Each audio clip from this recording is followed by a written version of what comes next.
शेतकरी मित्रांनो नमस्कार. सर्वप्रथम आपल्या यूट्यूब चॅनलमध्ये सगळ्यांचं स्वागत. आणि आजचा व्हिडिओ देत असताना आपण मिरची पिकामध्ये सुरुवातीचं नियोजन आता लक्षात घ्या. तुमचं जवळजवळ डिसेंबर महिना चालू आहे. बऱ्याच शेतकऱ्यांचे कमेंट येत आहे किंवा बरेच शेतकरी कॉल करताय मिरचीची लागवड करत असताना आपण कोणत्या व्हरायटीची आपण लागवड केली पाहिजे.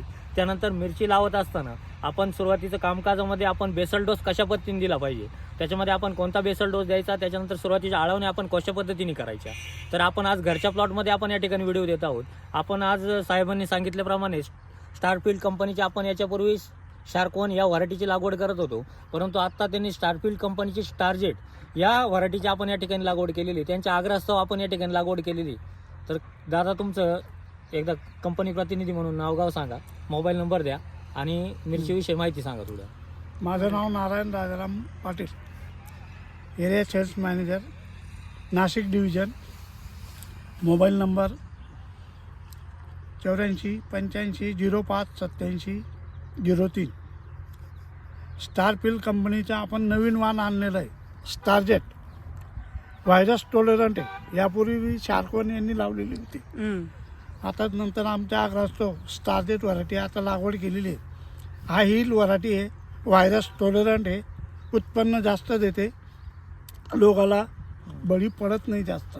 बरोबर, व्हायरस मुक्त व्हरायटी. हो, व्हायरस मुक्त व्हरायटी. बरोबर. आपण याच्यापूर्वी काही प्लॉट पण केलेले, हां केलेले आहेत. छान प्लॉट आलेले आता. छान आले. एकरी किती टन निघतं तरी? एकरी आमच्याकडं म्हणजे आमच्या परिस्थितीनुसार तुमच्या म्हणजे नियोजनानुसार नियोजनानुसार 350 क्विंटल यायला पाहिजे. 350 क्विंटल हो. पावसाळी व्हरायटीमध्ये. पावसाळी, उन्हाळ्यात थोडं 19-20 होईल, म्हणजे 250 किंवा 20-25 टनापर्यंत उत्पन्न निघायला पाहिजे एकरी. निघायला. बरोबर. उंची किती वाढते व्हरायटीची? ही 3.5 फूट. 3.5 फुटापर्यंत. 3.5 फूट. तोडा किती दिवसांनी येतो हिचा? 10 दिवसात. 10 दिवसांनी. हो. तर शेतकरी मित्रांनो लक्षात घ्या, कामकाज करत असताना आपल्याला आता बेसल डोसचा विषय लक्षात घ्या. तुम्हाला मिरचीच्या लागवड आपण कोणती व्हरायटी केली त्या विषयी तुम्हाला माहिती दिलेली आहे. त्यांचा मोबाईल नंबर त्या ठिकाणी दिलेला आहे.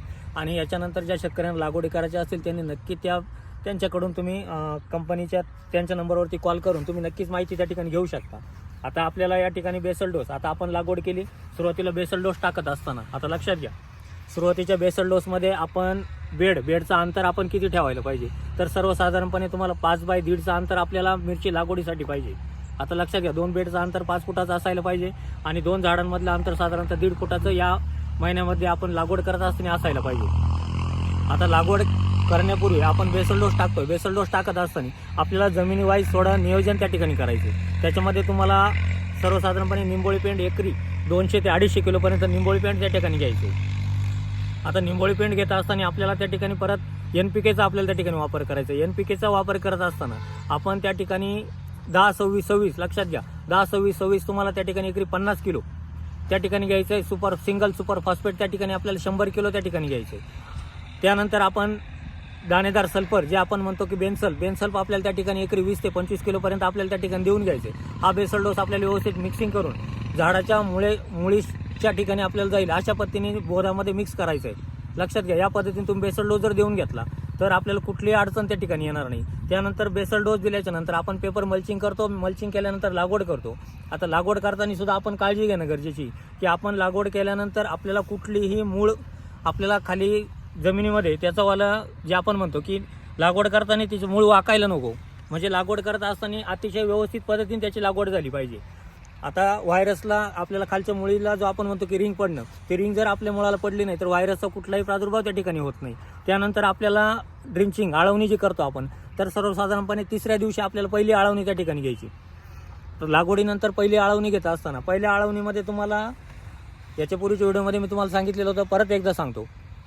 पहिल्या आळवणीमध्ये आपल्याला रोको, लक्षात घ्या, रोको घ्यायचं आहे आपल्याला 200 लिटरला 200 ग्रॅम, टोनर प्लस घ्यायचं आहे त्या ठिकाणी 200 लिटरला 1 लिटर. आणि त्याच्यामध्ये आपल्याला सर्वसाधारणपणे 19 200 लिटरसाठी 1 किलो ही पहिली आळवणी आपल्यासाठी करून घेणं फार महत्त्वाचे राहील. ही आळवणी झाल्यानंतर आपण दुसरी आळवणी त्या ठिकाणी करतो. दुसरी आळवणी तुम्हाला 3 दिवसाच्या अंतराने परत एकदा करून घ्यायची. दुसऱ्या आळवणीमध्ये आपल्याला परत एकदा नाईजेल तुम्हाला 200 लिटरसाठी 200 ग्रॅम, लक्षात घ्या, 200 लिटरसाठी 200 ग्रॅम नाईजेल त्या ठिकाणी घ्यायचे. त्याच्यामध्ये तुम्हाला मिक्स मायक्रोन्यूटन चांगल्या क्वालिटीचं घ्या. रेमेडी जर घेत असाल तर 200 लिटरला 500 ग्रॅम त्या ठिकाणी तुम्हाला रेमेडी घ्यायचे. आणि रेमेडी घेत असताना त्याच्यामध्ये परत मॅग्नेशियम सल्फेट तुम्हाला 200 लिटरला 1 किलो त्या ठिकाणी घ्यायचे. त्याच्यामध्ये रॅली गोल्डचा सुद्धा तुम्ही वापर करू शकता. आता रॅली गोल्ड घेत असताना तुम्हाला साधारणतः तिसऱ्या ड्रिंचिंगला तुम्हाला रॅली गोल्ड येईल. रॅली गोल्डमध्ये तुम्हाला कॅल्शियम नायट्रेट, लक्षात घ्या कॅल्शियम नायट्रेट आपल्याला त्या ठिकाणी 200 लिटरला 1 किलो. त्यानंतर त्याच्यामध्येच तुम्हाला रॅली गोल्ड आपल्याला एकरी 200 ग्रॅम या प्रमाणात आपल्याला द्यायचं आहे. ज्या पद्धतीने पाणी लागेल त्या पद्धतीने आपल्याला त्या ठिकाणी देऊन घ्यायचं आहे. आणि ही ड्रिंचिंग करत असताना आपल्याला स्लेअर प्रोचा वापर करायचा आहे. तुम्ही दुसऱ्या ड्रिंचिंगमध्ये स्लेअर प्रोचा वापर करून घ्या किंवा तिसऱ्या ड्रिंचिंगमध्ये करा. तर स्लेअर प्रो घेत असताना एकरी 1 लिटर स्लेअर प्रो आपल्याला ड्रिपमधून जाणं गरजेचं आहे किंवा आळवणीमधून जाणं गरजेचं आहे. आता प्रत्येक झाडाला आळवणी करत असताना एका झाडासाठी सर्वसाधारणपणे 125 ते 150 मिली आपल्याला पाणी गेलं पाहिजे, जेणेकरून मूळ जिथपर्यंत जातं त्या मुळाच्या भोवती आपल्याला पूर्णपणे ते जे औषध आपण टाकतोय त्याचं पूर्ण मुळीपर्यंत आपल्याला ते औषध पोहोचायला पाहिजे. ज्या पद्धतीने तुम्हाला 3 आळवण्या त्या ठिकाणी करून घ्यायचे. आणि याच पद्धतीचं नियोजन आता फवारण्या करत असताना तुम्हाला 3 ते 4 फवारण्या या ठिकाणी सुरुवातीचे मी तुम्हाला सांगतो. आता पहिली फवारणी करत असताना तुम्हाला कराटे, लक्षात घ्या कराटे घ्यायचे तुम्हाला 200 लिटरला 200 ml. त्याच्यामध्ये तुम्ही बायोझाईम किंवा ग्रीन सीडमध्ये ग्रो सीड 200 लिटरला 500 ml आणि एंट्रोकॉल 500 ग्रॅम ही 200 लिटरची फवारणी आपल्याला पहिली फवारणी त्या ठिकाणी तिसऱ्या दिवशी करून घ्यायची. त्यानंतर परत 2 दिवसाचं अंतर जाऊ द्या.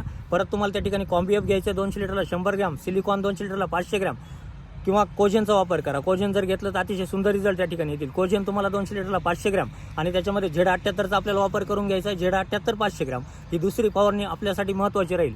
त्यानंतर तिसरी फवारणी करत असताना परत 3 दिवसाच्या अंतराने तुम्हाला तिसरी फवारणी त्या ठिकाणी घ्यायची. आता तिसरी फवारणी घेत असताना तुम्हाला ॲक्ट्रा, कराटे आणि स्कोरची फवारणी घ्यायची. ॲक्ट्रा त्या ठिकाणी घ्यायचं तुम्हाला 200 लिटरला 100 ग्रॅम, कराटे घ्यायचं 100 मिली आणि स्कोर घ्यायचं 100 ml. या 3 फवारण्या आपल्यासाठी महत्त्वाच्या राहतील. त्यानंतर साधारणतः 18 ते 20 दिवसाच्या दरम्यान आपल्याला बेनिव्याची फवारणी काढून घ्यायची. बेनिव्या एकरी तुम्हाला 280 ml पर्यंत एक फवारणी करून घ्यायची. आता याच्यानंतरचं जे नियोजन राहील याच्यानंतरचा व्हिडिओ तुमच्यासाठी मी नक्की देण्याचा प्रयत्न करेन की आपल्याच मिरचीमध्ये आपण नक्कीच व्हिडिओ देऊ. आता आपल्याला साहेबांनी सांगितलेलं आहे की व्हायरसमुक्त व्हरायटी या ठिकाणी आहे. अतिशय चांगलं उत्पन्न 20 ते 25 टनापर्यंत या दिवसामध्ये या ठिकाणी उत्पन्न पण तिचं मिळतं आहे. आणि आता लागवड झालेली आहे, सर्वसाधारणपणे 8 दिवस लागवड करून झालेली. आता झाडाची परिस्थिती बघितली तर पावसामध्ये बरंचसं नुकसान त्या ठिकाणी झालेलं होतं, परंतु आता आपण त्याला भर वगैरे व्यवस्थित देऊन आता त्याच्यावर आपण नियोजन त्या ठिकाणी केलेलं आहे. फवारणी व्यवस्थित झालेलं आहे, आळवण्या त्या ठिकाणी करून घेतलेलं आहे. आता याच पद्धतीचा तुम्हाला व्हिडिओ साधारणतः 15 ते 20 दिवसानंतर आपण काय कामकाज करू शकतो हा व्हिडिओ तुम्हाला पुढच्या व्हिडिओमध्ये नक्की देण्याचा प्रयत्न करेल. तर काय करा, अशाच पद्धतीचे नवनवीन व्हिडिओ पाहण्यासाठी आपल्या चॅनलला कोणी नवीन आला असेल तर सबस्क्राईब करून घ्या. व्हिडिओ आवडल्यास लाईक करा, शेअर करायला विसरू नका आणि प्लॉटांच्या बुकिंग करून घेत चला. तुम्हाला बुकिंग क्रमांक सांगतो 98 34 25 22 14 91 68 000 503 आणि 504 या क्रमांकावरती संपर्क करा. आपले प्लॉट बुकिंग करून घ्या. नवीन माहिती असेल, तुमचं नवनवीन तंत्रज्ञान, नवनवीन लागवडी, नवनवीन व्हरायट्या त्याच्याबद्दलची सर्व माहिती आपण चॅनलमधून देत असतो. तर जास्तीत जास्त शेतकऱ्यांपर्यंत व्हिडिओ पोहोचवा, जेणेकरून प्रत्येक शेतकऱ्याला चांगली माहिती मिळायला त्या ठिकाणी मदत होईल. धन्यवाद.